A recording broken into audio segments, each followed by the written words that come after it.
Salut à tous, bienvenue dans votre émission Notato. Aujourd'hui, je vous emmène à Mataya, plus précisément dans le quartier de Vaihiria. Vous passez tous les jours devant, eh bien aujourd'hui, je vous emmène à l'intérieur pour voir ce qui s'y passe. À très vite, après les génériques.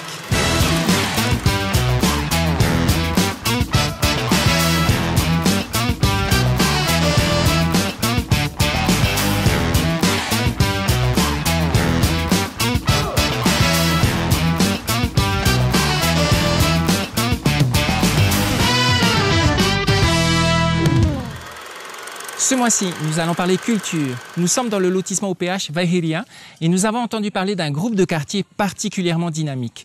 L'année dernière, ils ont terminé deuxième au Heiva de Tevayuta et l'année précédente, ils ont terminé premier. Je vous invite à me suivre, on va les découvrir tout de suite.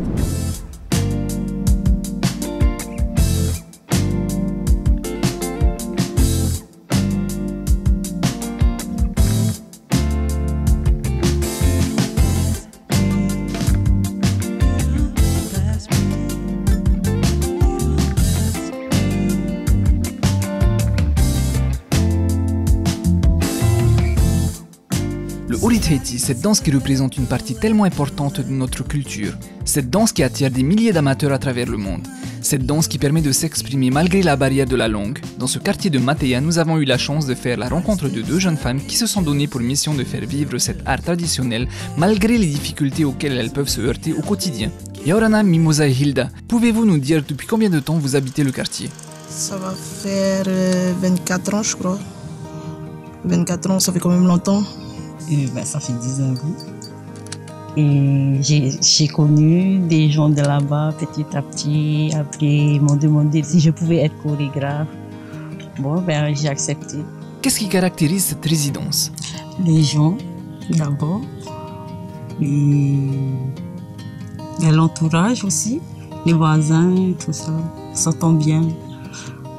On fait beaucoup de choses ensemble aussi. Ce que j'aime dans ce quartier-là, en fait, c'est par exemple là, comme le Heiva. Ils sont là aussi, hein. Ils ne nous laissent pas tout seuls. Ce quartier-là est là aussi pour nous soutenir, moi et puis ma collègue. Et c'est ce que j'aime. Toi, on n'est pas dans un quartier où tu te retrouves toute seule. Comment vous est venue cette passion qu'est la danse tahitienne? Depuis toute petite, hein, j'aime la danse. Petite, je dansais avec Mouyata parce qu'elle habitait juste derrière de chez ma grand-mère à Farah. Donc j'allais regarder, je dansais avec, mais sans se faire connaître. Bon, après on déménageait à chaque fois. Mais j'aimais ça à l'école, je dansais. Et arrivé à Travaux, j'ai fait chorégraphe, pareil pour la Mataya. Ma famille aimait bien faire des danses, surtout pour la famille de France. Et moi, je n'aimais pas. À cette époque, elle aimait bien me forcer. Puis il a fallu le premier Heiva à Mataya, Vaihiria, où ma maman m'a demandé aussi d'aller danser. Je lui ai dit non. Et heureusement qu'elle m'a forcé, parce que maintenant, je suis aussi chorégraphe de Vaihiria et je suis fière d'être la chorégraphe aussi, avec ma collègue. Est-ce un moyen de faire revivre une culture qui se perd? J'ai fait un spectacle où moi, j'ai dansé le Oriteito, hein. C'était sur Mataya au Heiva de Tevayuta. Et là, tu vois que nos anciens, ils ont aimé, ils aiment cette danse par rapport aux danses d'aujourd'hui. Hein. Parce qu'ils étaient tous devant moi, hein. Ils étaient tous là, les anciens. Ça fait plaisir aussi, hein, de danser les danses de nos parents et de nos grands-parents. J'essaie de leur apprendre en fait ce que nous, on a appris de nos parents. C'est ça, et il ne faut pas qu'ils oublient ça parce que la plupart oublient notre culture à nous. Vous avez remporté un concours de danse. Est-ce que cela a changé la vision des gens sur la résidence? Ça représente beaucoup pour moi, surtout pour mon quartier Vaihiria. Nous qui étions un quartier où avant on disait beaucoup de choses. Et maintenant, le jour où on a gagné cette première place, on entendait beaucoup de choses dire Vaihiria, c'est bien, on ne croyait pas que vous allez arriver à ce stade. On était contents. Parce que c'est vrai que moi et ma collègue, on est là à apprendre pour notre quartier. Et c'est vrai qu'au début, on voulait gagner. Mais après, on s'est dit avec les filles, que si on va pour gagner, on ne va pas gagner. Il faut plutôt aller pour s'amuser et montrer le meilleur de nous-mêmes.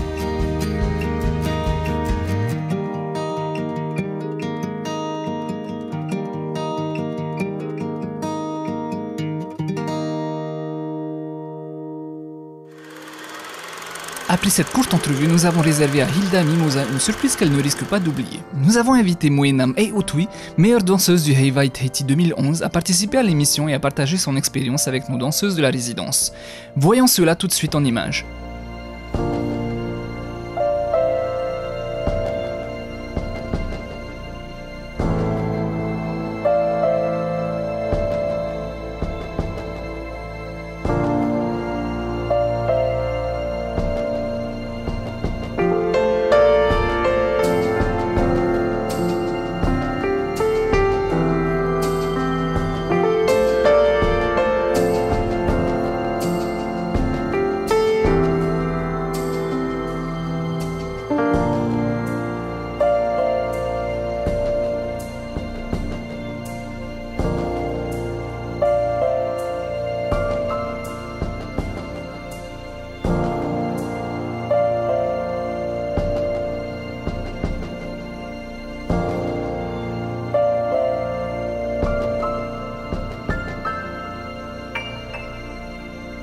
Yaorana Moena, qu'as-tu pensé de la démonstration de nos danseurs passionnés? J'ai beaucoup aimé parce qu'on sent que quand vous dansez, ça vient du cœur et puis que vous ressentez vos gestes avec un peu de timidité quand même, on fuit un peu le regard et tout. Mais ce que j'aime, c'est que c'est très naturel. Ça fait pas du tout sophistiqué et ça m'a fait plaisir de voir des jeunes danser et puis c'est pas pour dire voilà moi je sais faire ci, je sais faire ça, mais c'est vraiment avec le cœur. Donc j'ai beaucoup aimé votre prestation en simplicité comme ça, un petit paro qu'on a pris à la maison, la petite couronne, vraiment simple, c'est super, j'ai beaucoup aimé. Félicitations pour votre petite prestation et mais on voit qu'il y a du travail aussi parce que la chorégraphie elle est longue, hein, il faut retenir tout ça, les paroles sont belles et puis les gestes suivent bien les paroles. Donc félicitations, c'était super. Je pense que Jerry et moi pouvons passer la main à Moena pour une session interview entre artistes. Moena, c'est à toi. Alors, ce que j'aime dans le Odi Tahiti, c'est tout. C'est tout. Pourquoi j'aime le Odi Tahiti? Alors, parce que de un, ça me procure du plaisir. Parce que j'aime la musique et tu peux pas danser si t'as pas la musique, les pés, les chants et tout. Ça me permet de m'évader, ça me permet de faire du sport parce que c'est très intense maintenant, c'est devenu vraiment physique.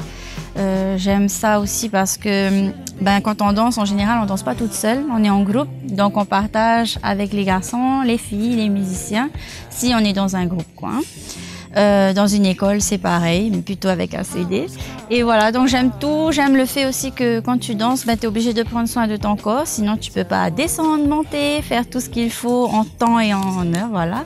Donc je prends soin de mes cheveux, je prends soin de mon corps pour essayer de rester un peu jolie dans les costumes. Donc j'aime tout. Ça me procure du plaisir sous toute forme, quoi. Ouais. Mon rêve à moi, c'est de monter une école de danse.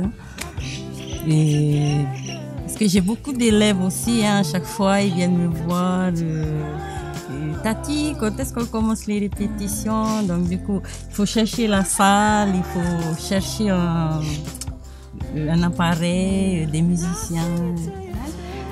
Ça m'a fait vraiment plaisir de participer à cette petite émission-là, qui me rend compte que le Odi Tahiti, c'est pas que à l'étranger, hein, que ça continue à perdurer et ça me fait plaisir de voir que même dans les quartiers, t'as pas besoin d'aller à Toata complètement pour aimer et continuer à danser. Et c'est vrai que pour les garçons, c'est beaucoup plus difficile pour nous aussi.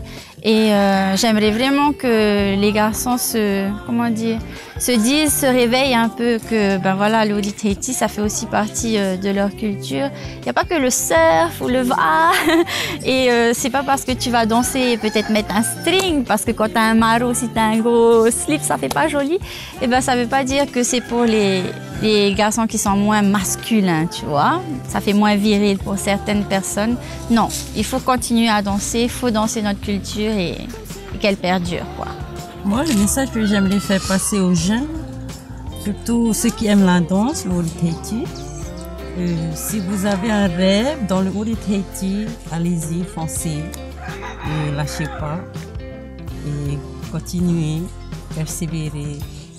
Alors, le message que je voudrais faire passer aux jeunes, surtout aux jeunes de mon quartier et de tout Mataya, c'est de ne pas avoir honte en fait. Parce que à chaque fois quand on fait des heiva, on est tout le temps là à aller chercher les jeunes. J'aimerais leur dire, il ne faut pas avoir honte. Déjà nous-mêmes aussi au début on avait honte. Par rapport, je parle plutôt aussi par rapport aux garçons. Les garçons qui à chaque fois courent. J'aimerais leur dire que faites comme si le heiva de Mataya c'est le heiva de Toata. Voilà, c'est le message que j'aimerais leur faire passer, c'est de venir danser. S'ils veulent apprendre, ok, on accepte, c'est ce qu'on aime en fait. On est là et voilà.